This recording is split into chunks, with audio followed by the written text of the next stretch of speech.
Cette Cela que nous... conférence va maintenant être enregistrée. J'ai eu un message comme quoi la conférence va être enregistrée, soit, hein, comme ça, c'est très bien pour les personnes qui n'ont pas pu se joindre à nous ce soir, qu'ils puissent en piocher des informations si cela les intéresse. Donc, je disais que nous avions choisi cette thématique pour initier une série de webinaires qui va se succéder tout au long de l'année. Par rapport à l'importance de cette thématique déjà en temps normal et encore plus par rapport à la situation actuelle. Donc, je suis Fedwa El-Kadsi, je suis coach personnel et professionnel certifié. Je suis spécialisée dans la programmation neurolinguistique et dans le conseil en communication. Donc, communication verbale, paraverbale, communication en entreprise. Je suis également maman de 2 enfants, scolarisés au lycée Louis Massignon. Et je peux vous dire que ce sujet nous concerne tous en tant que parents. Euh, Pourquoi? Parce que déjà, comme je le disais, en temps normal, c'est une plainte très récurrente de la part de parents et d'enseignants.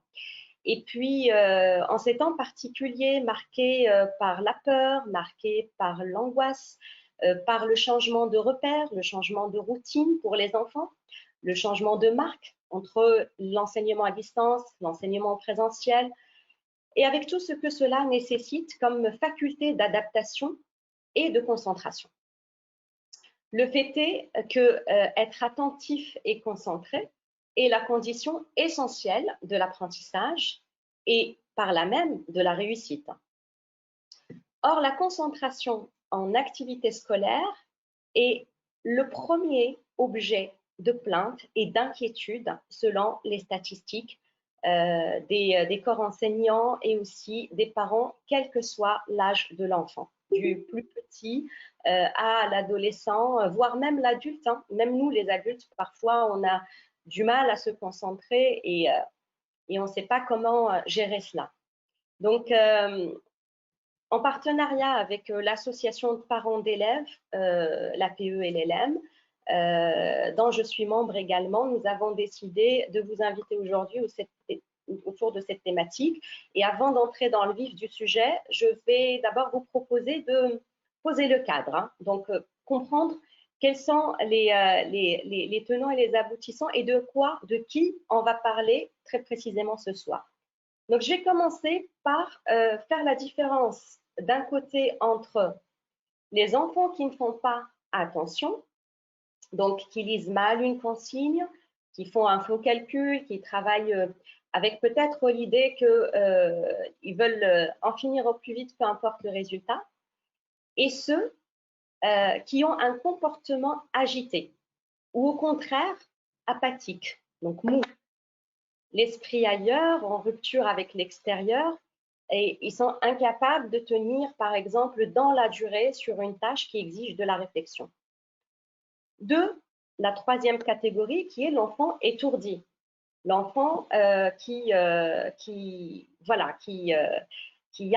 un trouble pathologique de la concentration. Donc, l'éventail est large quand on parle de la concentration, et je voulais juste spécifier que nous allons donner les réponses en fonction de chaque cas. Je ne vais peut-être pas entrer en détail quand il s'agit d'un trouble neurologique ou pathologique parce que ça n'est pas ma spécialité, mais je vais parler des troubles de comportement, c'est-à-dire quand c'est un peu agité, quand voilà, on ne fait pas attention, et je vais vous donner des méthodes pour vous aider à accompagner vos enfants dans ce processus d'apprentissage et de concentration. Donc ça, c'est la première chose que je voulais voir avec vous, c'est la différence entre les différents profils d'enfants et leur rapport à la concentration.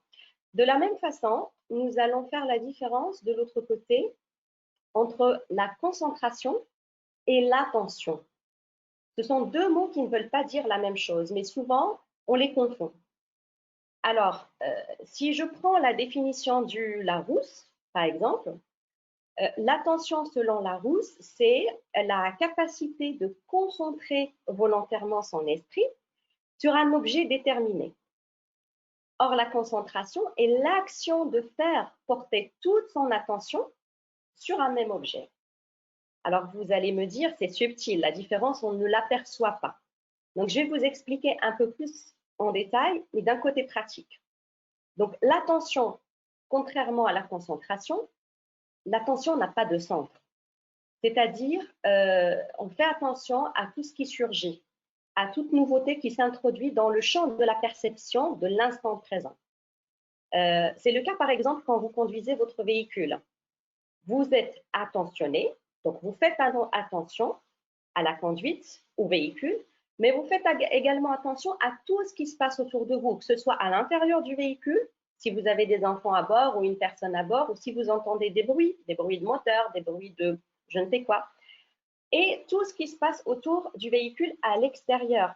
Vous regardez devant, vous faites attention à ce qui se passe derrière, les côtés, etc. Donc là, on parle d'attention, on ne parle pas de concentration. Ça, c'est une chose. La concentration, c'est donc l'attention qui est soutenue sur un objet ou un sujet que rien n'interrompt. Cela veut dire que toute notre énergie mentale est engagée dans cet objet, par exemple dans notre cas, à effectuer une tâche, un devoir, un exercice, à se concentrer sur ce que dit l'enseignant, voilà. Donc, le processus de concentration ferme la conscience à tout ce qui peut distraire l'esprit ou la tâche en cours, on va dire, enfin de la tâche en cours. Et donc, il consiste à un rétrécissement du champ de conscience durant lequel nous occultons tout ce qui n'est pas en rapport avec l'objet de notre attention. C'est-à-dire, je suis en train de travailler sur, par exemple, un rapport, je vais donner un exemple plutôt adulte, un rapport pour mon entreprise. Eh bien, si j'entends la sirène des ambulanciers peut-être dehors, je ne vais peut-être pas faire attention. Je ne vais pas faire attention parce que je suis concentrée sur une tâche. Mais si je porte juste mon attention à cette tâche, je vais entendre le bruit de la sirène en dehors qui siffle. Donc voilà, c'est aussi un petit peu le cas pratique pour donner un autre cas, le cas de la méditation et du calme mental. Quand on est en méditation, si vous avez l'habitude de pratiquer, on est concentré. Hein, je parle de la méditation de pleine conscience. Hein, on est concentré sur le moment présent, on est concentré sur son souffle. Et même s'il y a des bruits environnants, même s'il y a des gens qui passent, des membres de la famille, ou si on est à l'extérieur, on ne fait pas attention à ça. Voilà. Je me souviens, il y a un souvenir qui me vient comme ça, je me souviens avoir vu à la télé une publicité qui avait pour but de sensibiliser les familles sur la surconsommation des écrans par les enfants. Et la pub montrait une famille composée de 4 membres, dont 2 enfants. Tout le monde a été assis autour de la table. Les enfants doivent avoir voilà, le premier doit avoir 12 ans peut-être ou 11 ans et le deuxième peut-être 7 ou 8 ans. Et donc, toute la famille est autour de la table dans la salle à manger. Et puis, les 2 enfants sont sur leurs écrans. Hein. Le grand, il est sur le téléphone et le petit, il est sur une tablette. Et puis, à un moment, des personnes étrangères de la famille sont entrées dans la salle à manger. Ils ont commencé à changer le décor. Ils ont commencé à changer des choses dans la maison, enfin dans la salle à manger. Les parents se sont levés, sont partis et d'autres personnes adultes se sont assis avec les enfants autour de la table et tout cela sans que les enfants ne fassent attention à quoi que ce soit. Voilà, donc ça c'est un exemple concret de ce que c'est être concentré. Là, on peut carrément parler de concentration. Donc attention, tout de même, le manque d'attention ou l'étourderie peut être un trait de caractère aussi, ou un comportement passager. Donc c'est différent du manque de concentration, qui peut lui être soit passager, soit lié à une pathologie nommée trouble du déficit de l'attention, ou connu communément avec le sigle TDA. Et ce TDA est parfois associé à une hyperactivité que l'on nommera alors TDAH. Donc ce dernier cas de figure est à traiter évidemment complètement différemment et ne fera pas l'objet de ce webinaire parce que là, c'est du ressort des pédiatres, des psychologues, etc. Voilà. Donc un troisième élément à prendre en compte quand on parle de la concentration chez l'enfant, c'est l'âge de l'enfant. L'âge est un paramètre essentiel dans le sens où la durée de la concentration ou la durée de la capacité de concentration des enfants diffère selon s'ils ont 3 ans ou moins ou plus. Donc, pour vous donner un ordre d'idée, avant 3 ans, il est inutile d'essayer de capter l'attention de votre enfant plus de 10 minutes. C'est impossible pour lui. Il en est incapable. Physiologiquement, ce n'est pas possible. Donc, son cerveau n'en est pas capable. C'est-à-dire que si vous avez un enfant de moins de 3 ans et que vous voulez développer sa concentration, il va falloir que vous changiez fréquemment d'activité avec évidemment des phases de repos. Si votre enfant est âgé entre 3 et 6 ans, à l'école maternelle, par exemple, la capacité à se concentrer, elle augmente, mais varie selon l'activité. Par exemple, un enfant qui est intéressé par une activité peut rester concentré pendant 10 minutes, ou si la leçon lui plaît. Et puis d'autres enfants, ils peuvent ne pas du tout se concentrer parce que l'activité ne leur plaît pas. Et encore d'autres enfants, ils peuvent se concentrer jusqu'à 20 minutes.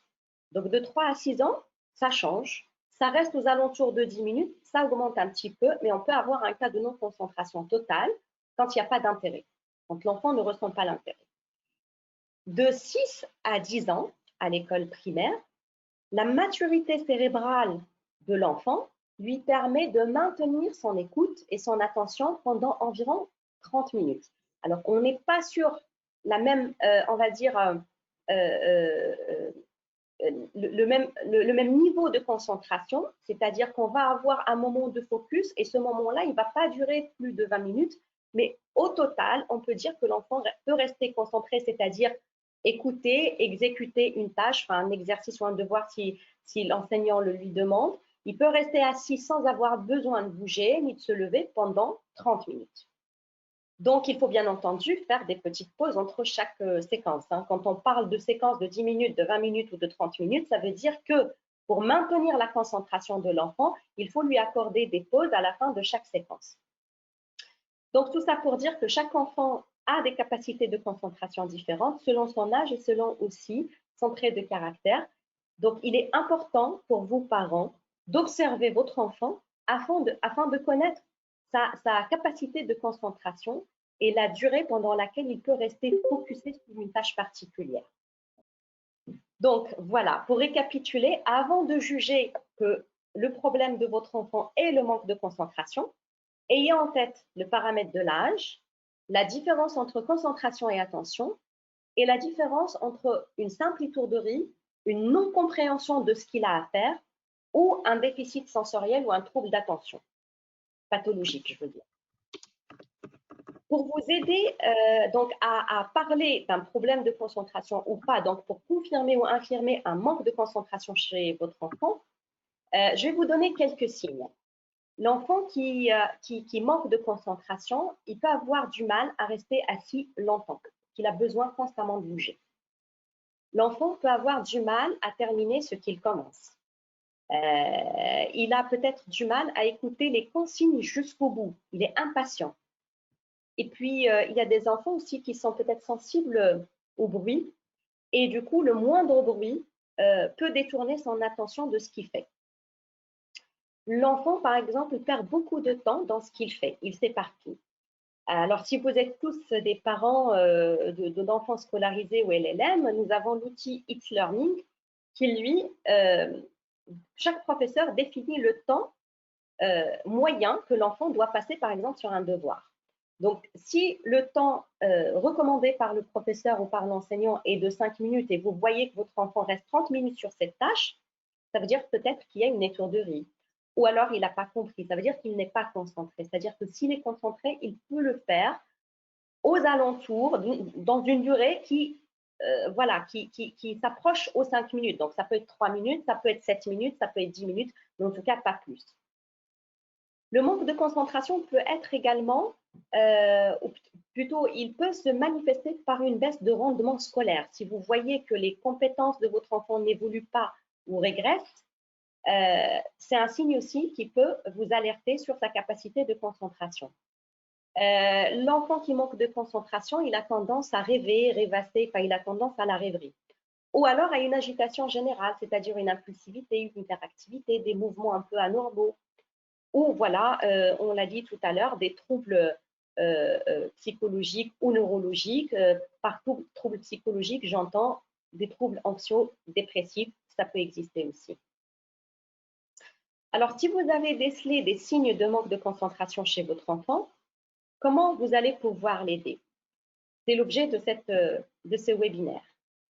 Je vais vous donner des conseils et des méthodes ou techniques ou outils ou astuces, vous pouvez les appeler quand vous voulez, pour aider votre enfant dans le processus d'apprentissage, en consolidant et en l'aidant à augmenter sa concentration et la maintenir, parce qu'il ne suffit pas d'augmenter la concentration, mais il faut que l'enfant reste concentré. Dans ma pratique du coaching et d'accompagnement, je n'aime pas surfer sur les solutions et les donner à tout bout de champ, parce que la solution qui est valable pour l'un n'est pas valable pour l'autre. S'il y a des gens parmi vous qui ont eu des séances de coaching avec moi, ils le savent, hein, ils peuvent le confirmer. Les solutions doivent être adaptées à chaque situation, à chaque cas, et elles doivent régler la cause et pas le symptôme, la racine de chaque situation, puisque les causes peuvent être différentes. Donc, pour parler de solutions, on va parler d'abord de causes. Qu'est-ce qui cause le manque de concentration chez un enfant? Les causes peuvent être nombreuses. Et elles peuvent aussi se surajouter entre elles, c'est-à-dire il peut ne pas y avoir une seule cause, mais plusieurs qui sont cumulées. Je vais vous parler des plus courantes et je vais aller voilà, de plus en plus au plus spécifique. Votre enfant, s'il a du mal à se concentrer, il a peut-être un problème de sommeil. Peut-être qu'il manque de sommeil, il ne dort pas suffisamment ou il n'a pas un sommeil réparateur. Le manque de sommeil impacte considérablement la vigilance et l'attention et par conséquent la concentration. Si je prends encore une fois l'exemple de la conduite par exemple, quand vous ne dormez pas bien ou pas assez, votre vigilance elle est réduite quand vous conduisez votre voiture. Vous le sentez, vous ne voyez pas tout. C'est tout pareil pour un enfant. S'il ne dort pas assez ou il ne dort pas suffisamment, voilà, enfin, son sommeil n'est pas suffisamment réparateur, il va avoir un problème de concentration. Ce problème de sommeil, il est accentué par les écrans. Les écrans, la surconsommation des écrans, c'est le fléau du siècle. Je vais vous donner des statistiques qui sont très récentes. Ma source, c'est le CNRS, c'est le directeur du département du sommeil qui m'a donné ces statistiques lors d'un congrès qu'on avait fait autour du sommeil et de la programmation neurolinguistique. Et ces statistiques, peut-être qu'ils vont vous choquer, moi-même ils m'ont choqué quand je les ai entendues. Vous savez, la durée, ou vous ne le savez peut-être pas, la durée du sommeil, elle diminue de manière inquiétante chez les êtres humains. Nous avons perdu plus d'1 heure et demie de sommeil en 50 ans. C'est-à-dire qu'en 50 ans, tout ce qu'on a perdu de sommeil cumulé, ça fait 1 heure et demie. C'est-à-dire si avant on devait dormir 8 heures, bah actuellement on dort que 6 heures et demie en moyenne. Rien qu'entre 1986 et 2010, nous avons perdu 18 minutes, tout âge confondu, et 50 minutes pour les 15-18 ans. Et si je parle des adolescents, 40% des adolescents sont en dette de sommeil. Et quand je parle de dette de sommeil, sachez que les neuroscientifiques comparent 5 heures de dette de sommeil par semaine à une nuit blanche complète. Donc, vous pouvez imaginer le manque de sommeil duquel nous souffrons et ceci est en grande partie lié à la surconsommation des écrans et à la lumière bleue des écrans. Donc, pour savoir de combien vos enfants ont besoin de dormir pour que ce soit assez pour consolider leur capacité de concentration, je vais vous donner des chiffres. Donc, en âge préscolaire, de 3 à 5 ans, l'enfant doit dormir entre 10 et 13 heures de sommeil par nuit. 10 à 13 pour les 3-5 ans. S'il est en âge scolaire, c'est-à-dire de 6 à 13 ans, il doit dormir entre 9 et 11 heures de sommeil. Et s'il est adolescent, donc à partir de 14 ans jusqu'à 17 ans, il doit dormir entre 8 et 10 heures de sommeil. Je ne vous donne pas les chiffres pour les adultes parce que ce n'est pas notre sujet du jour, sachant aussi que les adultes, on parle de complètement autre chose. Le mythe du 8 heures par nuit n'est plus d'actualité chez les neuroscientifiques parce qu'on parle voilà, d'autres statistiques. Mais voilà, je ne vais pas ouvrir cette parenthèse. L'essentiel pour nous, c'est qu'on sache de combien d'heures nos enfants ont besoin de dormir pour qu'ils soient en forme et pour qu'ils puissent se concentrer tout au long de la journée, tout au long de leur journée scolaire notamment.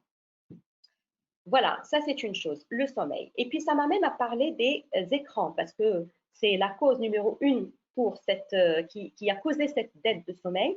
Donc l'usage fréquent et quotidien des écrans, donc téléphone, ordinateur, tablette, télévision, etc., impacte la capacité de concentration de vos enfants.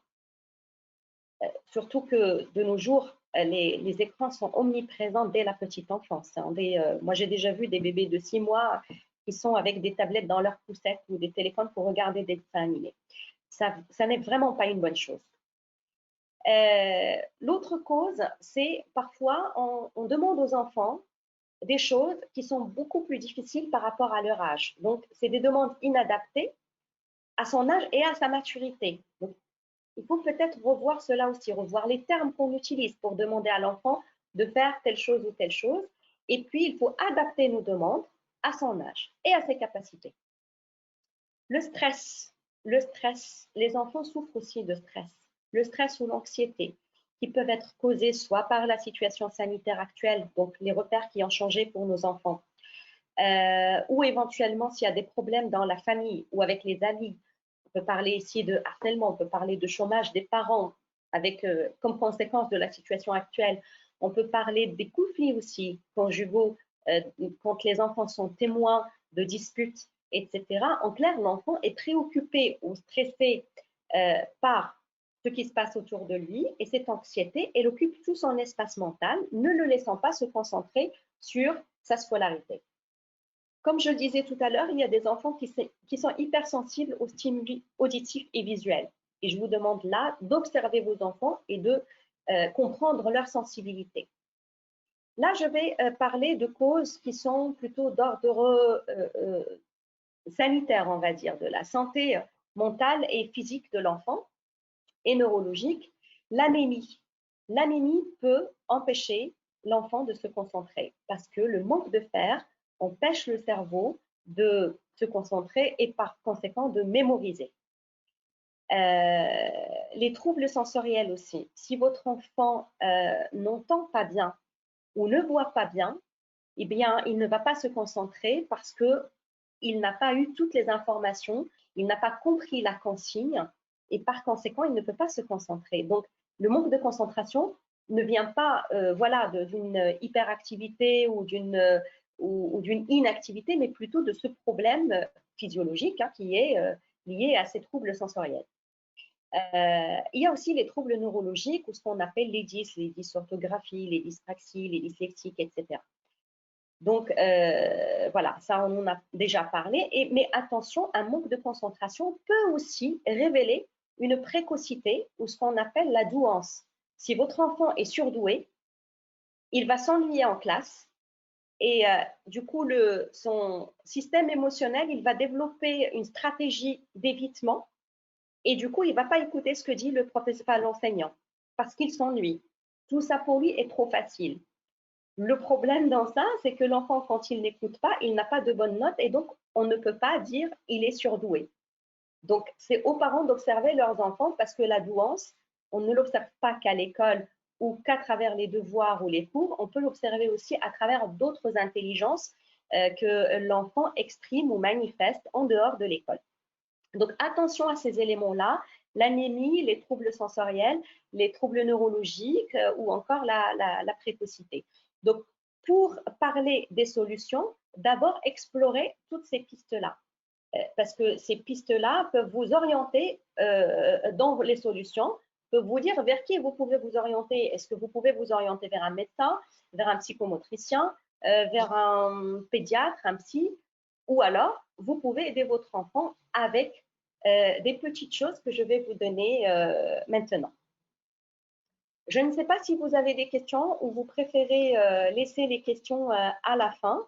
Mais en tout cas, voilà, je suis à votre écoute. Je regarde le chat, donc il n'y a pas de questions pour le moment dans le chat. Vous pouvez aussi me mettre toutes les questions qui vous viennent au fur et à mesure que je vous présente ce sujet dans le chat et je ne manquerai pas d'y répondre une fois j'ai survolé ou plutôt j'ai expliqué les solutions. Je ne vais pas les survoler, je vais essayer de vous donner le plus de détails possible sans pour autant que ce soit ennuyeux ou trop lent pour vous.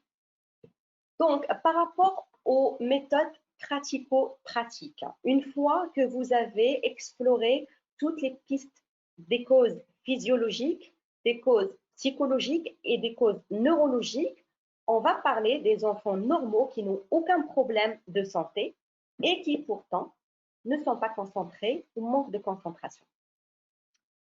les solutions que je vais vous donner ou les astuces que je vais vous donner sont évidemment à adapter selon l'âge de votre enfant.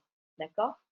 Donc, le premier conseil, c'est ne demandez pas à votre enfant plus qu'il ne peut faire et plus qu'il ne sait pas, qu'il ne sait faire. C'est-à-dire que si c'est un enfant, comme je vous ai dit, d'une tranche d'âge particulière, vous ne pouvez pas lui demander de rester concentré plus de 10 minutes ou plus de 15 minutes. Adaptez vos demandes à son âge et à sa capacité à se concentrer.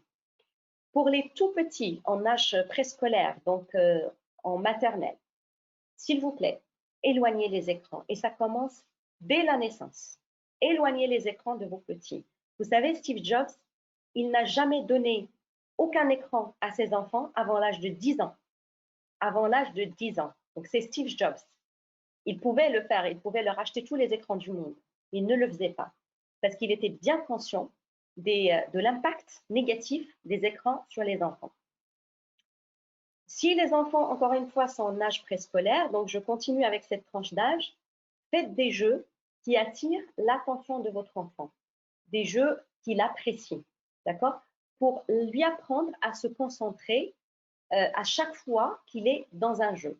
Comme les spécialistes conseillent le jeu de Jacadi, par exemple. Vous pouvez également faire des coloriages de mandala, notamment commençant du centre vers l'extérieur, de l'extérieur vers le centre, etc. Vous pouvez également miser sur l'activité physique et sportive. Faites faire à vos enfants de l'activité physique. L'enfant a besoin de bouger. L'enfant a besoin de se dépenser. Il ne peut pas être concentré, c'est-à-dire il ne peut pas rester assis sur une chaise plus d'un certain temps. Donc, il a besoin de bouger. Il y a même des enfants qui apprennent en bougeant. Je ne sais pas, peut-être que vous avez remarqué, ou l'un d'entre vous a remarqué, que son enfant, pour apprendre, par exemple une poésie, il bouge, il marche, il tourne en rond, etc. C'est tout à fait normal. Laissez votre enfant apprendre à sa guise, du moment qu'il apprend, évidemment, du moment que vous voyez qu'il a appris et qu'il utilise ce mouvement physique pour réciter, par exemple, ou pour mémoriser. Ce phénomène, d'ailleurs, il a un nom, ça s'appelle l'effet Pygmalion. Quatrième chose pour les enfants en âge préscolaire, c'est le sommeil. Mais là, je ne vais pas parler des heures de sommeil, je vais vous parler plutôt du stress. Ne laissez pas vos enfants aller au lit avec une charge émotive de stress, parce que ça va les empêcher de dormir bien, d'avoir un sommeil réparateur. La peur s'installe chez eux et par conséquent, ils ne vont pas se concentrer le lendemain. Donc, si par exemple, vous avez grondé votre enfant ou il y a eu une dispute, ça peut arriver dans toutes les familles, et l'enfant, il a entendu des choses où il a eu peur, rassurez-le. Lisez-lui une petite histoire. Passez un petit peu de temps avec lui. Faites-lui un câlin. Les câlins sont très importants pour rassurer un enfant. Ne le laissez pas, en tout cas, dormir avec cette angoisse en tête. Voilà, j'ai donné quelques éléments pour les enfants en âge préscolaire. Maintenant, je vais m'étaler un petit peu plus pour la tranche d'âge des enfants de 6 à 14 ans, donc en âge scolaire. Pourquoi? Parce que c'est là où on réclame plus d'attention, plus de concentration. Je vais donc vous donner 10 stratégies gagnantes pour se concentrer et pour rester concentré. La première, si votre enfant a par exemple 6 ans, il est en CP ou il est en CE1, comment dire, vérifiez que votre enfant, il comprend ce que vous lui demandez quand vous lui dites concentre-toi. On répète toujours ce mot concentre-toi, sois concentré, etc. Mais est-ce que l'enfant comprend ce qu'on lui demande? Est-ce que l'enfant sait ce que ça veut dire concentre-toi? Qu'est-ce qu'on lui demande au juste concrètement? Qu'est-ce qu'on lui demande? Beaucoup d'enfants ne savent pas. Donc, prenez le temps d'expliquer à votre enfant ce que vous dire le mot concentration si vous l'utilisez beaucoup, ou expliquez-lui clairement et avec des mots que votre enfant puisse comprendre selon son âge, ce que vous attendez de lui ou le résultat qui est demandé à travers telle ou telle tâche. Donc, expliquez clairement et simplement les choses au lieu d'utiliser des mots d'adultes que l'enfant ne comprend pas. Parce qu'après, ce qui se passe, c'est que comme il ne comprend pas, il ne s'exécute pas. S'il ne s'exécute pas, le parent Peut-être qu'il va s'énerver, peut-être qu'il va se mettre en colère, il va perdre son contrôle. Ça dégénère et du coup, l'enfant se sent grondé injustement. Il a toujours pas compris pourquoi il est grondé. Voilà, donc prenez le temps d'expliquer à votre enfant ce que vous lui demandez.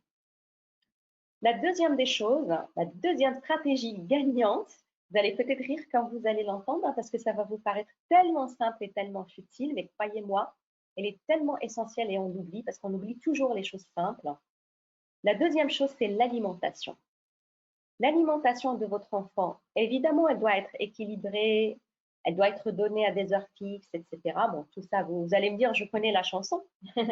Mais là où je veux insister, c'est sur le fait que les enfants, pour augmenter leur concentration, il faut diminuer la quantité de sucre qu'ils consomment.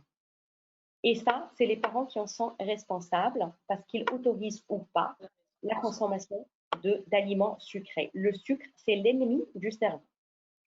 Donc, privilégiez le fait maison si possible, au lieu des plats industriels, au lieu des fast-foods, au lieu des fritures de manière excessive, évidemment. On peut toujours manger tout ça, mais ponctuellement, il ne faut pas que ce soit notre routine alimentaire, notre régime alimentaire. Il ne faut pas que ce soit la base de notre alimentation quotidienne. Et surtout, privilégiez les aliments riches en fer. Je vous ai parlé tout à l'heure de l'anémie. L'anémie empêche le cerveau de se concentrer et de mémoriser. Donc, par conséquent, le fer va aider votre enfant à se concentrer et mémoriser. Pourquoi? Parce que la matière grise, elle a besoin du fer pour être développée. Okay? Donc, les aliments riches en fer, il y a les lentilles, il y a les aubergines, le chocolat, par exemple, vous donnez du sucre à vos enfants, privilégiez plutôt le chocolat noir. Par exemple, il y a beaucoup d'enfants qui aiment le chocolat noir, même s'il n'est pas sucré, le chocolat a plus de 80%. En tout cas, les œufs, le thon.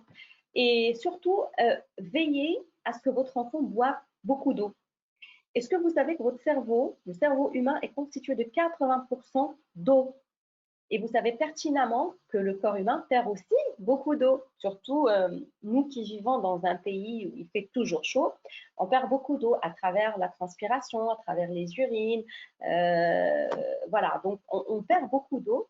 Donc on a besoin de remplacer l'eau qu'on a perdue pour alimenter le cerveau, qui lui est constitué de 80% quand même d'eau.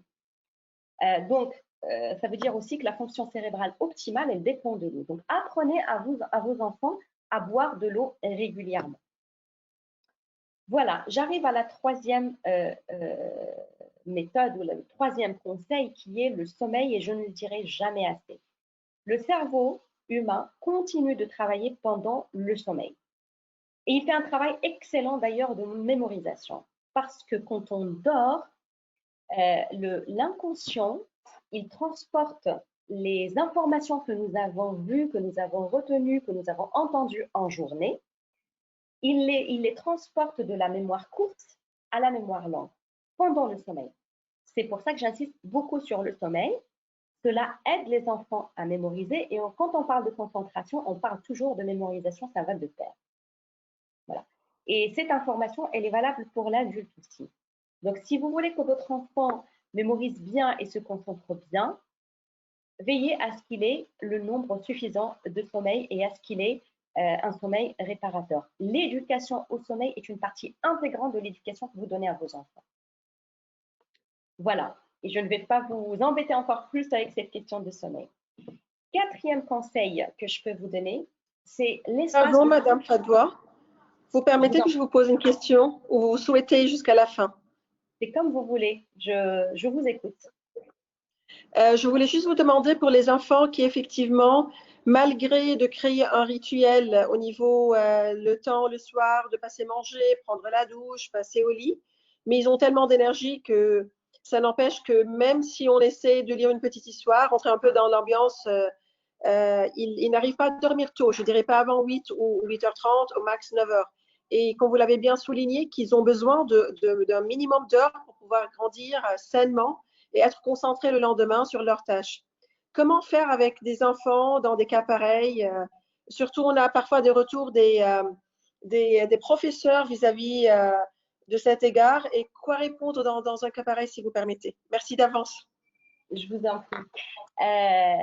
Oui, alors, il y a beaucoup d'enfants qui n'arrivent pas à dormir tôt, peut-être parce qu'ils ont quelque chose qui les stresse. Donc, explorez à votre enfant qu'est-ce qu'il y a, qu'est-ce qui se passe dans sa tête en fait, quelles sont les idées qu'il a dans sa tête. Évidemment, vous n'allez pas lui poser la question directement. Est-ce qu'il y a quelque chose qui te stresse? On ne peut pas dire ça à l'enfant, encore une fois, il va peut-être pas comprendre. Mais faites-le parler. Qu'est-ce qui s'est passé dans la journée? Donc, vous allez lui demander de vous raconter la journée. Je parle du cas des parents qui sont absents parce qu'ils travaillent toute la journée, peut-être même une partie de la soirée, qui ne rentrent pas tôt et qui ne voient pas leurs enfants jusqu'au soir. D'accord? L'enfant, dans ce cas de figure, peut ressentir le manque de la présence des parents quand ils ne sont pas là toute la journée. Donc, il a besoin d'attirer leur attention, il a besoin de leur parler. Donc, c'est pour ça qu'il montre cette énergie excessive. C'est aussi l'excitation des retrouvailles avec les parents qui fait qu'il est énergique comme ça et bien sûr vouloir attirer leur attention. Donc, ce que je conseille dans ces cas-là, c'est de vraiment prendre le temps de rester avec vos enfants. Je ne vous demande pas l'impossible. Je suis une maman. Je suis déjà passée par des phases de ma vie où je travaillais toute la journée et même les soirées. Mais je tenais toujours à passer au moins une demi-heure avec mes enfants, chacun à part. Si vous avez 2 enfants, par exemple, enfin plus d'un enfant, il faut passer vraiment du temps. Moi, je vous dis une demi-heure, ça peut être juste 10 minutes, ça peut être juste 5 minutes. Si vous avez vraiment peu de temps et 2 ou 3 enfants à gérer, ça peut être un temps minimum, mais accordez à votre enfant ce temps-là et explorez avec lui qu'est-ce qui ne va pas. D'accord? Soyez sûr aussi que votre enfant ait une activité physique ou sportive où il se dépense en journée, où il se dépense assez. Vous l'avez bien dit, le rituel est très important. Si malgré tout ça, l'enfant, par exemple, vous le mettez au lit à 20h, vous repassez le voir à 20h45, il ne dort toujours pas. Dans ce cas-là, vaut mieux ne pas le laisser au lit parce que quand vous le laissez au lit, l'enfant, il commence à ruminer, tout comme nous, en fait. Il commence à penser à beaucoup de choses, etc., etc. Il peut commencer à avoir peur du noir, il peut commencer à avoir des hallucinations, etc. Comme j'ai déjà eu le cas d'une enfant qui voyait toujours des cafards dans son lit alors qu'il n'y en avait pas. Donc, l'enfant peut développer des peurs. Dans ces cas-là, sortez votre enfant du lit. Ne le laissez pas tout seul dans le noir. Ne le laissez pas dans l'espace qui est dédié au sommeil. Il faut que le cerveau fasse la différence entre je viens ici pour dormir et si je ne dors pas, il faut que je change d'endroit. Donc, emmenez-le par exemple dans le salon ou dans une autre chambre si vous en avez. Discutez un petit peu avec lui. Refaites le rituel. Si votre rituel, c'est par exemple que votre enfant boive une tasse de lait chaud, par exemple, ou que vous lui lisiez une histoire ou qu'il écoute une cantine, refaites ce rituel, voilà, et après, remettez-le au lit. Et ça, c'est des conseils qui ont été donnés par des neuroscientifiques, donc qui sont prouvés scientifiquement comme quoi cela fonctionne. Et je peux vous le confirmer aussi en tant qu'usagère, parce que depuis que j'ai fait ce congrès de la programmation neurolinguistique liée au sommeil, et j'ai compris ces choses-là, je les utilise avec mes enfants et ça marche. Ne laissez pas votre enfant plus d'une demi-heure dans son lit, dans le noir, s'il n'arrive pas à dormir. S'il n'arrive pas à dormir, c'est qu'il y a une cause. Voilà, vous allez vérifier les causes, hein, s'il y a de la fièvre, si quelque chose lui fait mal, s'il a un bobo. Parfois, il peut prétexter un bobo, mais sachez qu'il a besoin du coup de ses parents dans ces cas-là. Et sortez-le du lit, lisez-lui une histoire, faites votre rituel, mais dans un autre endroit et remettez-le au lit en le rassurant. J'espère avoir répondu à votre question. Merci, merci énormément, madame. Je vous en prie. Est-ce qu'il y a d'autres questions ou je peux continuer? Jette un coup d'œil sur le chat. OK. Bon, je continue. Oui. Oui. Bonsoir. Bonsoir. Excusez-moi. En fait, vous savez, bon ben, on a des enfants effectivement en ce moment avec la situation sanitaire, les restrictions sanitaires. Donc ça a été un grand enfin c'est toujours encore un grand bouleversement et un rythme qu'on n'arrive parfois pas à garder et à maintenir, je dirais. Conseil que pourriez nous donner, nous, parents, vous parliez d'écran, effectivement, c'est un peu difficile puisqu'en plus maintenant, comme tout est connecté, les classes connectées, le homeschooling, donc nos enfants passent pratiquement 6 à 8 heures par jour sur un iPad.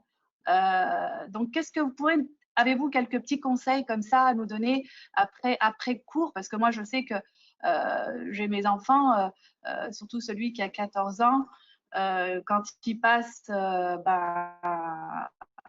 il arrive vers 15-16 heures, depuis 8 heures jusqu'à 15-16 heures, et il arrive et puis il me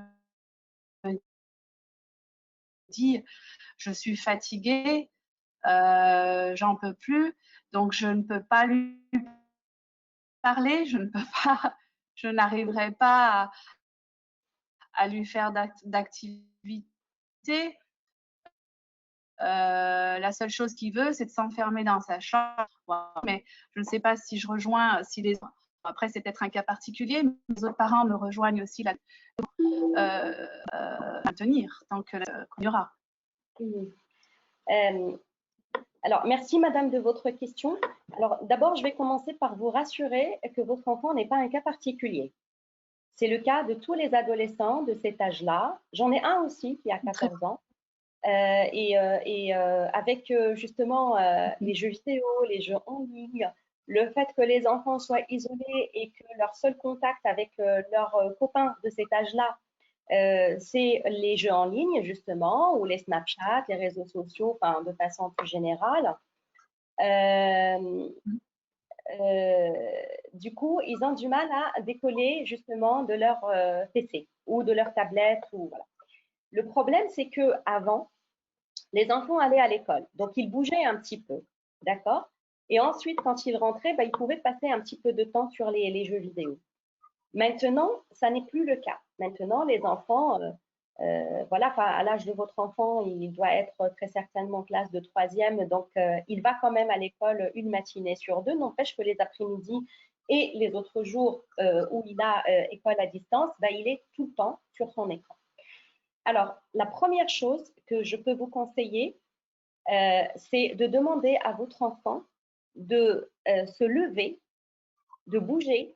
Même s'il marche dans la maison, il va jusqu'à la cuisine, il prend un verre d'eau, etc. Voilà, juste marcher pendant chaque pause entre deux matières. À chaque fois qu'il a une pause, demandez-lui de se lever parce que le mouvement, déjà, il aide à la concentration.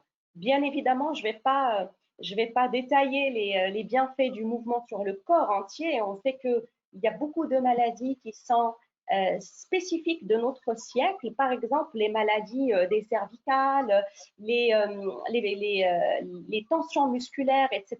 Tout ça, ça vient du fait qu'on est assis toute la journée, ou plus de 8 heures. Vous savez, les scientifiques disent que rester assis 8 heures par jour, ça équivaut à fumer tous les jours. Les mêmes conséquences peuvent survenir. Donc, demandez d'abord à votre enfant de bouger, de se lever, de changer de pièce pendant les pauses. D'accord? Expliquez-lui aussi qu'une pause, ça ne veut pas dire rester sur l'écran, c'est-à-dire il ne bouge pas avec son téléphone à la main en train de jouer ou de chatter, etc. Ensuite, quand il finit à 16 heures, si vous avez la possibilité, si vous êtes présente à la maison à ce moment-là, prenez quand même ce temps avec lui. Si vous n'avez pas l'habitude de le faire, ou s'il vous répond toujours « je suis fatiguée » parce que vous n'avez pas l'habitude, vous n'avez pas instauré ça comme routine, faites-le petit à petit. Ne vous imposez pas à lui parce qu'à cet âge-là, il peut trouver ça comme une intrusion. Vous voyez ce que je veux dire? Donc, essayez petit à petit d'engager des conversations, mais des conversations sur des sujets qu'il aime. Parce que notre problème à nous, parents, c'est qu'on est tellement inquiets pour nos enfants que quand on les voit, alors ça a été telle matière, ça a été tel devoir, qu'est-ce qui s'est passé, etc. Mais en fait, l'enfant à cet âge-là, il n'a pas envie qu'on lui parle de la scolarité. Bien évidemment, vous pouvez en parler, mais pas au moment des pauses. Si vous voulez instaurer un dialogue avec votre enfant, commencez par lui parler des choses qu'il aime. Commencez par lui parler des choses qui l'intéressent, lui. Voilà. Donc, rapprochez-vous de lui, comprenez les activités qu'il aime et parlez-lui dans ce sens. Et petit à petit, vous allez instaurer le dialogue pour en faire une routine. C'est très important de communiquer avec votre enfant surtout à l'âge de l'adolescence où ça peut dévier à n'importe quel moment. Donc, c'est très important, c'est essentiel de se rapprocher de ces enfants. Ensuite, essayez quand même de lui trouver une activité et de l'inscrire à une activité qu'il peut faire à l'extérieur. On sait que maintenant, les activités parascolaires sont un peu bloquées avec la situation actuelle, mais cela concerne notamment les sports de groupe, par exemple. Le tennis, enfin le foot, le hand, etc. Mais si on prend des sports individuels comme le tennis ou l'équitation, tout ça, c'est ouvert. Il y a des clubs qui font ce type d'activité. Donc, voyez avec lui s'il est intéressé. Encore une fois, sans lui imposer, parce qu'à cet âge-là, si on impose, bah, c'est tout de suite le conflit. Proposez-lui, faites des sorties avec lui, dites-lui que vous avez envie de l'emmener découvrir quelque part. Allez boire un café avec lui à l'extérieur. À cet âge-là, ils sont dans le passage à l'âge adulte. Donc, comportez-vous avec lui comme s'il était un adulte, de temps en temps. Ça va lui faire plaisir, il va se rapprocher de vous, il va sentir que vous le compreniez. Pourquoi les adolescents bloquent au niveau de la conversation à cet âge-là? Parce qu'ils craignent, vous savez, le trop de conseils, le trop d'orientation venant de l'adulte, du parent. Donc, si vous instaurez un dialogue avec votre enfant comme s'il était un adulte en portant toute votre attention et tout votre intérêt sur ce qui l'intéresse lui, vous allez établir cette relation, on va dire, cette affinité, on va dire, qui va lui permettre de venir vous parler et de ne pas rester isolé dans sa chambre pendant toutes les heures de la scolarité et en plus en soirée. J'espère que j'ai répondu à votre question, madame. Est-ce que vous avez d'autres questions? Merci, madame. Merci. Alors, dans le chat, est-ce qu'on peut avoir la liste des aliments que vous avez notés? D'accord, je peux aussi les répéter très rapidement. Donc, j'ai parlé notamment des aliments qui contiennent du fer. Le fer, donc, comme j'allais dire le foie, mais peut-être que les enfants n'aiment pas le foie, mais les aubergines, les œufs, le chocolat. Il y a aussi des épices aussi qui contiennent du fer, comme le curcuma, comme le gingembre. Et ça, on sait qu'on les utilise beaucoup, ces épices-là, dans la cuisine de la région. Donc, ça, c'est quelque chose d'intéressant. Et puis, il y a aussi, est-ce que je l'ai déjà dit, les œufs? Il y a aussi les noix, vous savez, les noix, les dattes aussi, ça c'est du bon sucre, hein, c'est pas du sucre industriel. Et j'avais insisté sur le fait de réduire la consommation de sucre et d'augmenter la consommation d'eau. Voilà. Donc, j'espère que ça répond à votre question. Donc, nous avons parlé de vulgariser, simplifier, faciliter le langage avec l'enfant en lui expliquant clairement ce que vous voulez, comme première stratégie. Nous avons parlé de l'alimentation et nous avons parlé du sommeil. Donc, notre quatrième méthode, c'est l'espace de travail de votre enfant. Aménager un espace dédié à ce propos-là. Quand votre enfant est en cours en ligne ou qu'il est en train de faire ses devoirs, il est important qu'il ait un espace dédié parce que cela limite les polluants attentionnels. Donc, enlever de son espace de travail tout ce qui est susceptible de le déconcentrer ou de détourner son attention, comme les jouets pour les plus petits ou les tablettes ou par exemple les manettes.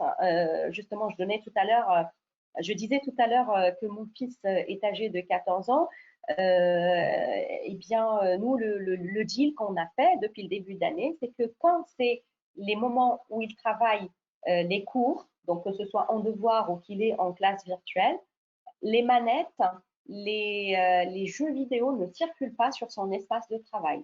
Ils sont mis dans un tiroir qui n'est pas sous son bureau, hein. Il y a un tiroir à part. Il va les chercher quand il a envie de jouer. Donc, du coup, comme ça, on oblige le cerveau à se concentrer sur une seule chose, qui est le cours ou le devoir, et on n'a pas ces stimuli externes qui vont venir détourner sa concentration. Évidemment, nos enfants maintenant travaillent sur ordinateur et sur tablette, donc vous allez me dire, je ne peux pas lui enlever la tablette. Certes, Les écrans se sont vraiment imposés à nous et à nos enfants et sont devenus le seul outil de contact avec l'école et avec l'apprentissage, par la force des choses. Donc, dans ces cas, limitons au maximum les polluants attentionnels numériques, c'est-à-dire fermez Internet quand votre enfant est en train de travailler ou d'avoir sa classe virtuelle. Faites attention que les autres fenêtres Internet, Safari, Chrome, etc., ou Internet Explorer sont fermées pour pas qu'il ait tendance à aller les voir. OK? Évidemment, vous allez me dire s'il a envie, il va y aller, il va les ouvrir.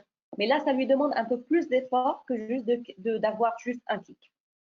Ça, par exemple, désactiver ou demandez-lui de désactiver les notifications. Donc, selon son âge, hein, s'il est petit, désactivez les notifications que vous avez sur votre tablette ou votre ordinateur que vous lui prêtez pour travailler. Et s'il est adolescent, il a déjà ses propres périphériques, bah, demandez-lui de désactiver les notifications sur la boîte mail ou même sur l'ordinateur. Fermez les pop-up et les fenêtres qui s'affichent, qui n'ont pas d'utilité. Et gardez cet espace, même s'il est digital, mais gardez un espace dédié au seul objectif de l'apprentissage.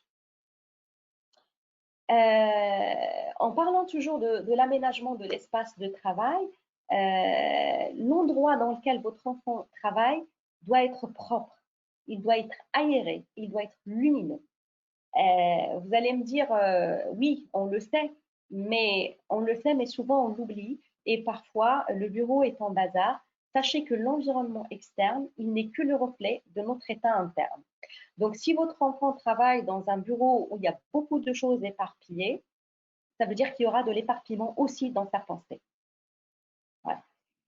Une autre chose qui est très intéressante, choisissez, maintenant que les enfants passent beaucoup de temps sur les écrans, quand vous achetez une chaise, choisissez une chaise qui soit adaptée à l'âge et à la taille de votre enfant.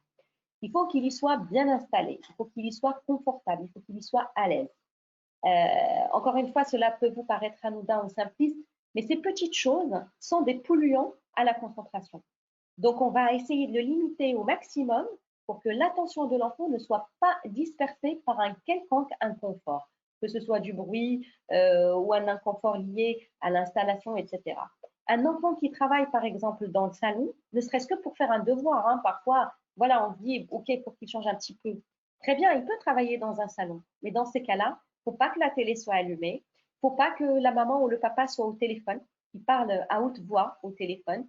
Il ne faut pas non plus que le petit frère ou la petite sœur soit en train de pleurer ou de crier ou de jouer en faisant beaucoup de bruit, parce que tout ça, ça disperse l'attention de votre enfant qui est en train de travailler. Si vous pouvez limiter ce bruit, soit, il peut venir travailler dans le salon. Si vous ne pouvez pas les limiter, choisissez un autre endroit qui soit plus calme, plus aéré, plus propre, plus lumineux, pour que votre enfant puisse se concentrer sur seulement le travail.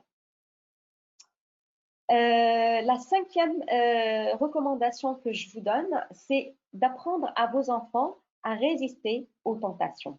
Là, je parle notamment des adolescents. Je vais vous donner un petit exemple. Si je vous dis, ne pensez pas à un éléphant rose. Ne pensez surtout pas à un éléphant rose. Qu'est-ce qui se passe dans votre tête? Vous pensez à un éléphant rose. Eh bien oui, on pense à un éléphant rose, même si j'avais dit ne pensez pas à un éléphant rose, parce que notre cerveau ne comprend pas la négation. Il entend seulement penser éléphant rose. Donc, la seule solution pour ne pas penser à un éléphant rose est de penser à un oiseau bleu. Et là, on pense à l'oiseau bleu. Pourquoi? Parce que dans le cerveau, il ne peut pas y avoir de vide. On ne peut pas avoir de vide. Il faut qu'il y ait quelque chose qui remplit le cerveau. Mais au lieu de remplir le cerveau avec des ne fais pas ci, ne fais pas ça, ne va pas sur ton Snapchat, ne joue pas en ligne, etc., évitez ces négations parce que le cerveau, il entend Snapchat, il entend jeu en ligne, etc. Donc, dites à votre enfant ce qu'il doit faire.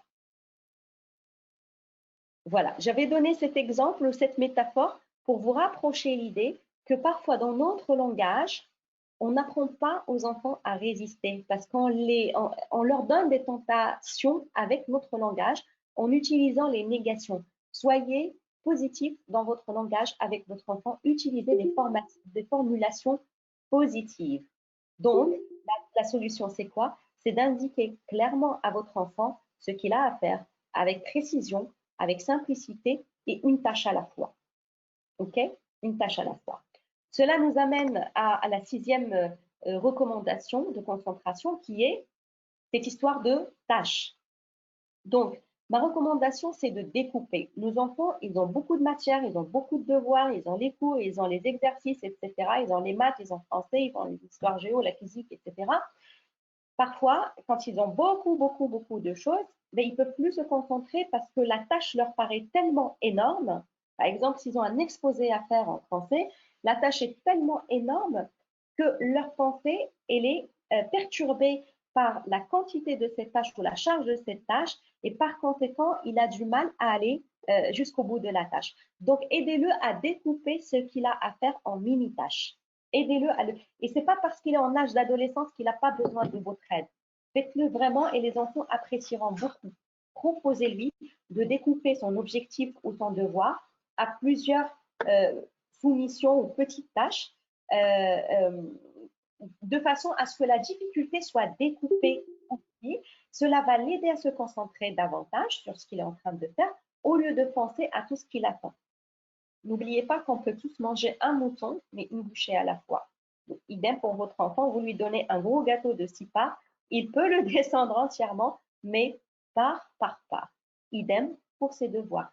Apprenez-lui à découper les tâches, les devoirs, et aidez-le à le faire avec votre méthode d'adulte, parce que bon, forcément, on connaît plus de choses que nos enfants, même si on a oublié les matières, mais on peut leur apprendre à apprendre. Et c'est ce que je suis en train de vous demander par cette stratégie et même celle qui va venir. On apprend à nos enfants à apprendre. Il y a un adage qui dit « Apprends-moi à pêcher au lieu de me donner un poisson par jour ». Les enfants n'ont pas besoin qu'on solutionne leurs problèmes ou qu'on leur donne les solutions à leurs exercices, mais qu'on leur apprenne les méthodes adéquates, pertinentes et efficaces pour qu'ils gagnent en temps et en efficacité, par conséquent en performance. La 7e recommandation, c'est la planification. Elle va de pair avec le découpage. Aidez votre enfant à planifier sa journée, s'il fait école à la maison notamment. Parce que parfois, pour les enfants, par exemple, qui sont en élémentaire, ils n'ont pas de classe virtuelle le matin. Enfin, ils ont quelques classes virtuelles l'après-midi pour ceux qui font les cours d'arabe et de religion. Mais pendant toute la journée et parfois la matinée, il est livré à lui-même, il a des devoirs à faire. Aidez votre enfant à organiser sa journée et planifiez-la avec lui. Il y a un temps pour le travail, il y a un temps pour la pause, il y a un temps pour l'alimentation, etc. Et tous les devoirs qu'il a, ben, il ne peut pas les faire tous en même temps. Planifiez ce temps en répartissant les tâches, comme je viens de le dire, en petites tâches claires, simples, précises et atteignables. Et mettez-les dans un calendrier en consacrant à chaque tâche, par exemple, une vingtaine de minutes, pas plus. Pourquoi je vous dis une vingtaine de minutes? Je l'ai dit tout à l'heure, le cerveau humain ne peut pas se concentrer plus de 20 minutes à l'âge adulte. Donc, pour les enfants, selon leur âge, cela varie entre 10 et 20 minutes. Voilà. Travailler plus de 20 minutes rend la tâche anxiogène, franchement. Donc, aidez-le à travailler moins de 20 minutes, un devoir à la fois, en planifiant tout cela dans un calendrier. Le fait de planifier et d'écrire ça sur un calendrier, ça va aussi l'aider à ne pas penser à tout ce qui lui reste à faire. Quand il fait un travail, il est concentré sur son travail et cela rend également la privation, on va dire, du jeu, des réseaux sociaux, de la pause, etc., plus digeste parce qu'il sait qu'il va avoir une pause après les 20 minutes. D'accord? Vous pouvez l'aider en réglant par exemple un minuteur. Ça, c'est une petite astuce pratique. Un minuteur qui, quand le minuteur sonnera, cela veut dire que l'enfant a fait ses 20 minutes ou ses 15 minutes. Il pourra du coup savourer la pause. Et vous savez, enfin, j'utilise exprès ce mot savourer parce que la pause vient dans ces cas-là comme une récompense. Et la récompense, elle active une hormone qui s'appelle la dopamine, qui est une hormone de bien-être et de motivation et qui va aider votre enfant quand il va reprendre ses devoirs à être encore plus motivé et donc plus efficace. Voilà, cela nous amène à la 8e stratégie ou recommandation qui est de justement faire la pause. La concentration, messieurs et mesdames, consomme beaucoup d'énergie et fatigue le cerveau. Faire des pauses, ça veut dire soulager le cerveau. ça veut dire lui accorder un moment de repos de cet effort d'attention. D'autant plus que faire des pauses permet de mobiliser d'autres capacités cognitives. Elle permet notamment j'essaye de trouver un mot qui est simpliste, ça permet de faire flotter, voilà, faire flotter votre attention ou l'attention de l'enfant. On parle ici d'un mode, on appelle ça en neurosciences le mode diffus de la pensée par opposition au mode focus où on est concentré. Donc le mode diffus, et bien sûr, il est tout aussi important que le mode focus dans le sens où il permet au cerveau une vision plus globale. Il permet d'opérer des rapprochements analogiques pour trouver une solution à un problème, par exemple mathématique, ou pour trouver une idée créative pour un sujet particulier, si par exemple votre enfant est tenu de faire une dissertation, un exposé ou autre. Vous le remarquez même vous, hein, à l'âge adulte, quand on a passé une journée de travail complète sans faire de pause, on rentre à la maison, on est fatigué, on a mal à la tête, on a envie de plus rien faire. Et aussi quand on bute sur un problème, si on insiste et on continue de travailler pour trouver la solution, parfois on ne la trouve pas. Alors que quand on prend, enfin on appelle ça communément prendre du recul, prendre de la distance ou voir les choses d'un autre angle, ben, sous ces expressions-là se cache une appellation scientifique qui est ce mode diffus. Quand on est en mode diffus, la pensée, elle s'élargit, elle nous permet de trouver des solutions et c'est tout pareil pour votre enfant. Donc, pour apprendre ces deux modes de pensée qui sont essentiels, où le mode diffus ou focus, pardon, il permet à votre enfant de faire un effort conscient de concentration pour faire un travail, et le mode diffus qui permet à votre enfant de faire une pause et de laisser son esprit vagabonder. Donc, pour apprendre à jongler entre les deux, bah, il n'y a pas plus simple, faites des pauses ou faites faire des pauses à vos enfants. Donc, pour l'enfant, faire une pause, cela veut dire aussi jouer. Le jeu et l'activité physique sont essentiels pour l'enfant. Je venais de le dire en réponse à la question de Madame Rafei. C'est bon, bien sûr, pour la santé, comme je le disais tout à l'heure, bouger, etc., ça permet de se dégourdir les jambes et de détendre les muscles, mais aussi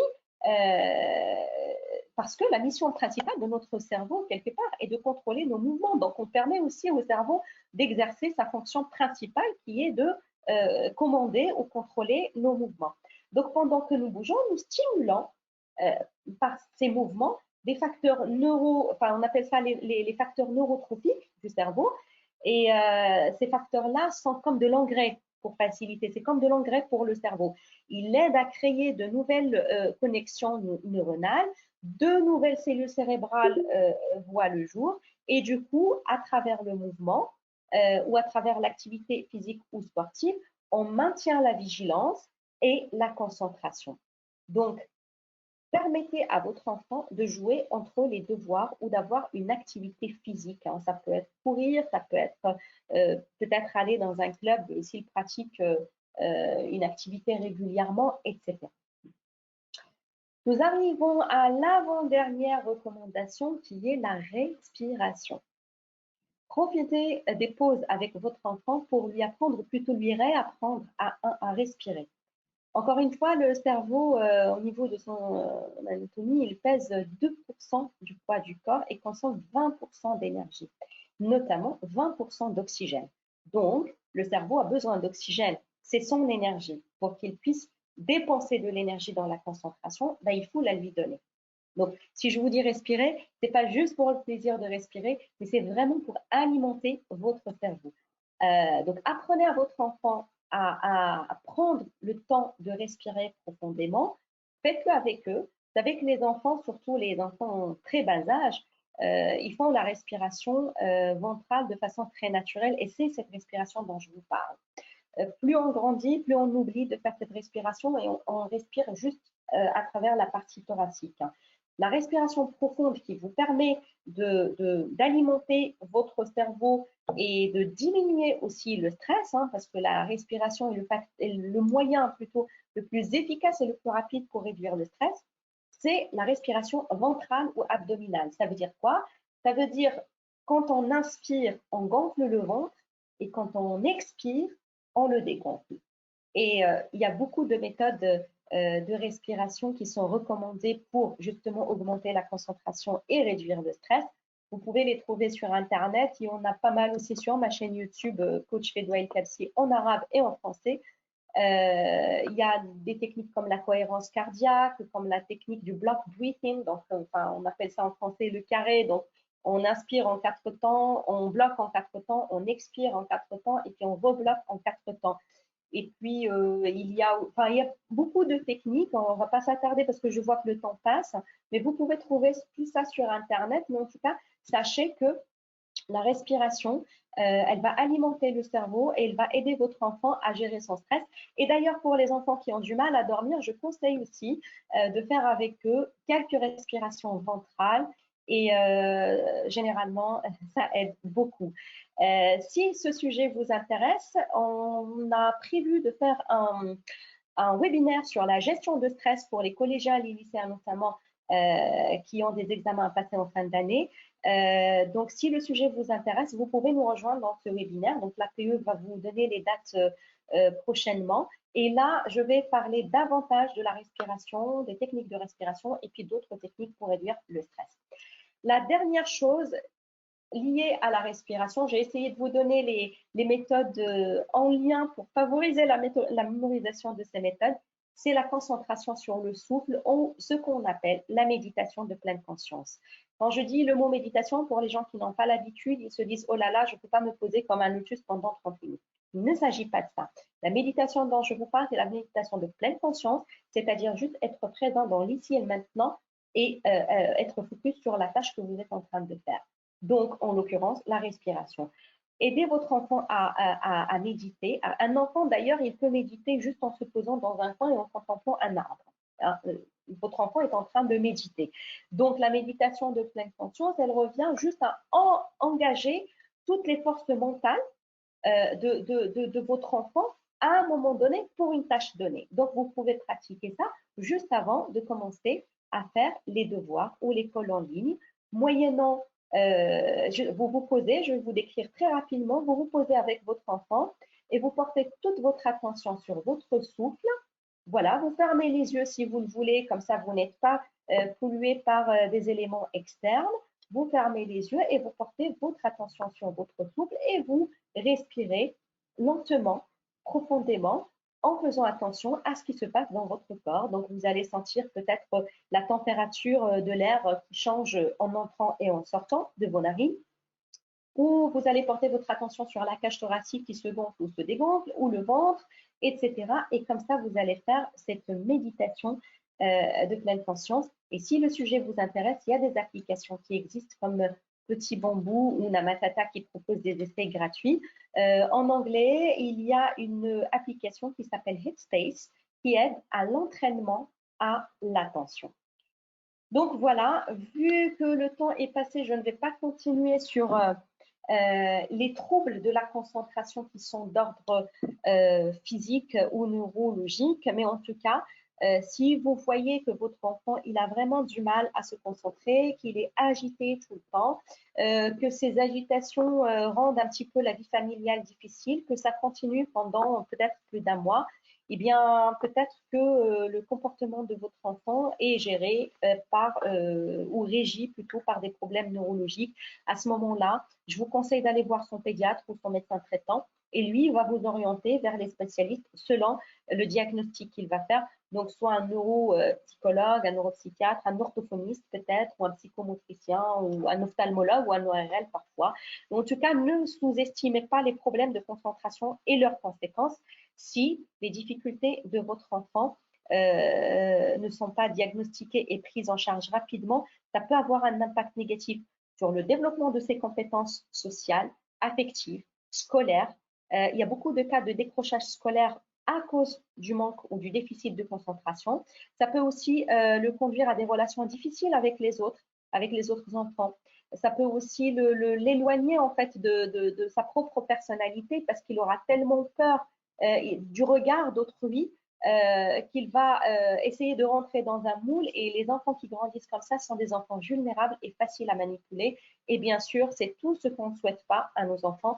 Donc, prenez le sujet au sérieux. Si vous voyez les signes dont j'ai parlé au tout début, qui persiste. Et si jamais c'est un moment passager ou un trait de caractère, vous avez du coup maintenant beaucoup de clés, beaucoup d'astuces entre les mains à adapter selon l'âge de votre enfant, selon aussi votre capacité par rapport au temps que vous allouez à vos enfants pour les aider à passer outre ces problèmes et pour favoriser son apprentissage et par conséquent sa réussite scolaire. Je vous remercie et je vous invite à me poser des questions si vous en avez. Pendant ce temps, je vais regarder, je vais jeter un coup d'œil sur le chat.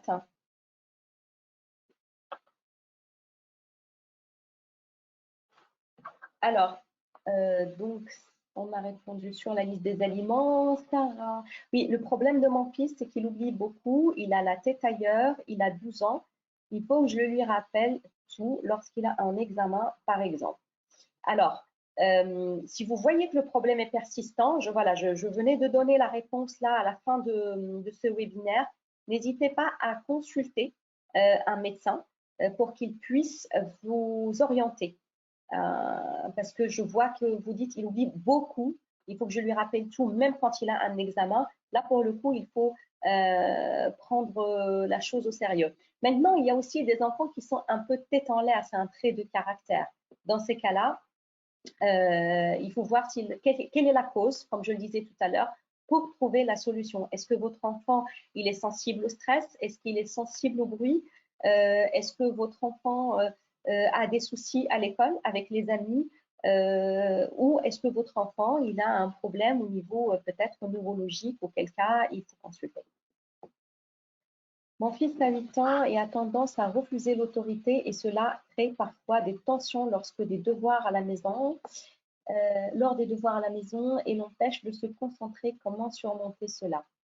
Alors, l'autorité parentale est tout un grand sujet. C'est un vrai sujet et c'est un grand sujet donc que je ne peux pas vraiment traiter en détail maintenant. Mais ce que je peux vous dire, c'est que les enfants qui refusent l'autorité, il est inutile de hausser le ton, il est inutile de s'énerver, il est inutile de rentrer en conflit avec lui. Si vous voyez que ce n'est pas le moment, qu'il est en train de vous faire un caprice, par exemple, on peut parler de caprice parce qu'il a 8 ans, changez de sujet, vraiment changer de sujet. Ça, c'est la première chose. La deuxième chose, essayez de faire du moment du devoir un moment ludique. Observez votre enfant. Si, par exemple, il aime un art particulier, le théâtre, jouez des rôles avec lui pour qu'il puisse étudier. À 8 ans, on aime beaucoup jouer à la maîtresse ou au maître.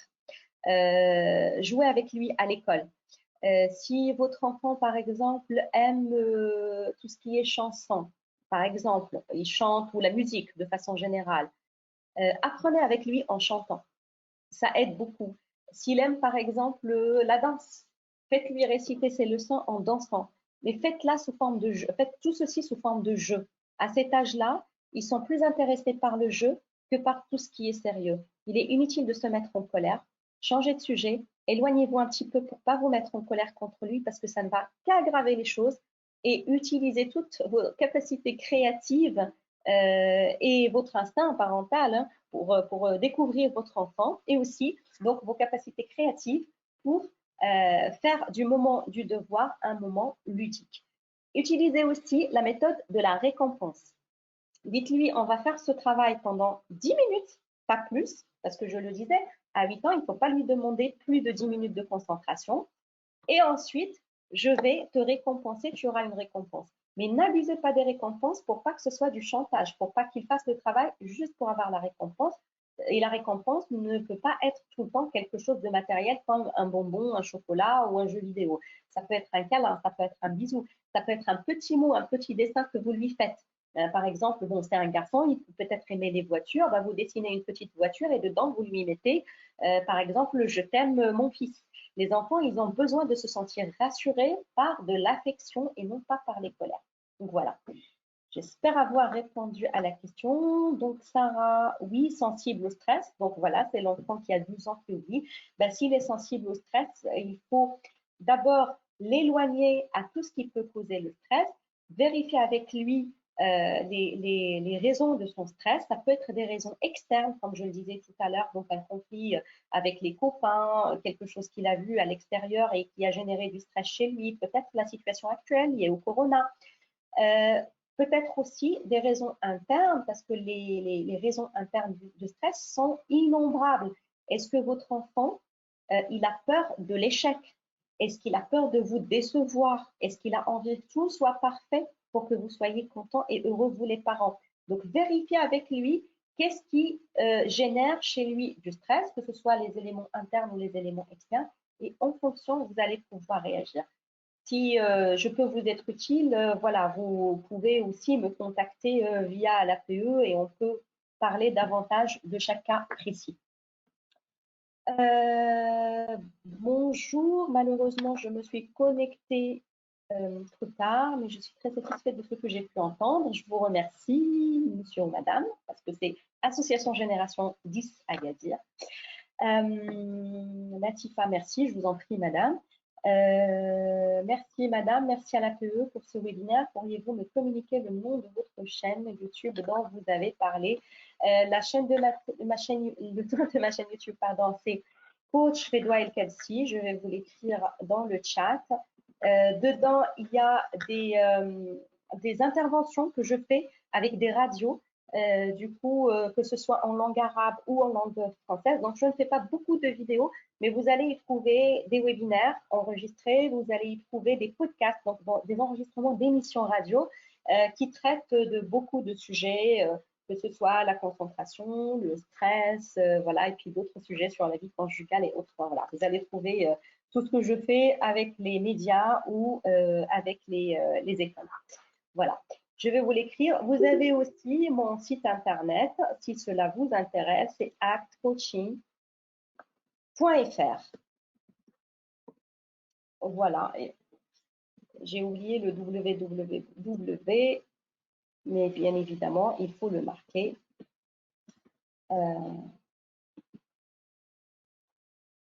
Actcoaching.fr. Voilà.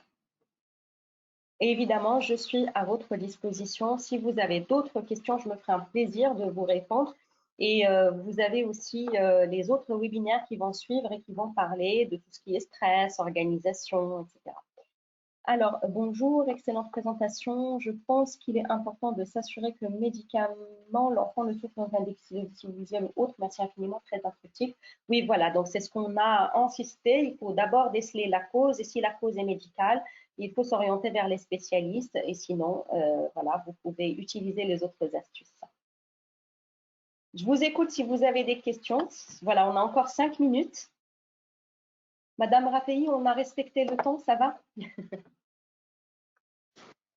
vous remercie énormément pour cette très très belle présentation à tous les niveaux. C'était fructueux, c'était informative. On en a tous besoin en tant que parents d'élèves, surtout à ce moment que vous l'avez très bien souligné dans votre intro, que c'est un sujet quand même qui touche la majorité des parents.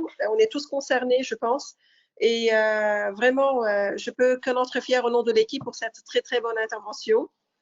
Normalement, on s'associe avec des experts hors l'association, ce qui n'est pas le cas. On a déjà un grand asset within the team. Et tout ce qu'on peut dire, vraiment, j'en suis trop fière au nom de l'équipe. Merci pour votre temps précieux, pour vos informations et pour les parents aussi qui ont pris le temps de nous joindre. Et on sera toujours en contact avec pour plus de webinaires, comme vous l'avez très bien souligné. Je vous remercie.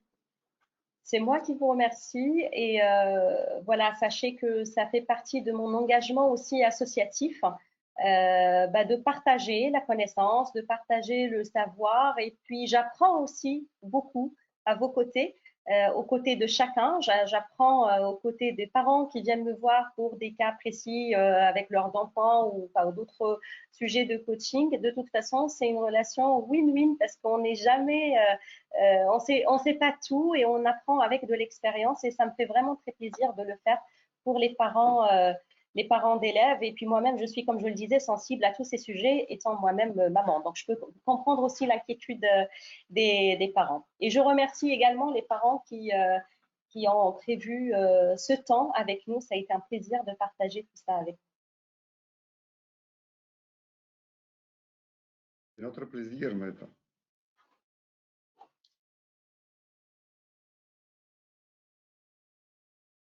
Alors,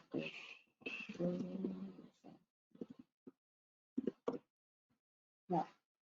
Alors, s'il n'y a pas d'autres questions, peut-être qu'on peut clôturer et libérer tous nos participants. Qu'est-ce que vous en pensez, Madame Martini? Aux questions des parents, ça me fait aussi plaisir de voir les commentaires de très très bonnes questions qui nous invitent aussi à faire la réflexion dessus. Et je dirais au webinaire prochain, on communiquera sur notre page Facebook, aussi sur nos réseaux sociaux, sur Instagram, par mail et sur notre site. Et je m'assurerai que toutes les informations qui ont été présentées ce soir, qu'on pourra faire un petit récapitulatif pour les parents qui n'ont pas eu la chance de pouvoir nous joindre, de leur passer juste des bullet points. Et encore une fois, je vous remercie et je remercie les parents qui se sont livrés pour nous joindre. Merci, bonne soirée à tous. Merci, Madame Fadour. Merci, je vous en prie. Je vous souhaite tout plein de bonnes choses, du succès pour vous et pour vos enfants. Et nous restons justement, je reste personnellement à votre disposition et bien sûr aussi tous les membres de l'APE, nous restons à votre disposition pour tout autre sujet qui pourrait vous intéresser. À très bientôt. Merci Fadoua, c'était très intéressant. Merci beaucoup pour votre temps. Je vous en prie, merci à vous Rani. Merci beaucoup. Au revoir. À très bientôt. Au revoir. Au revoir, chers parents. Merci et au revoir. Au revoir. Au revoir.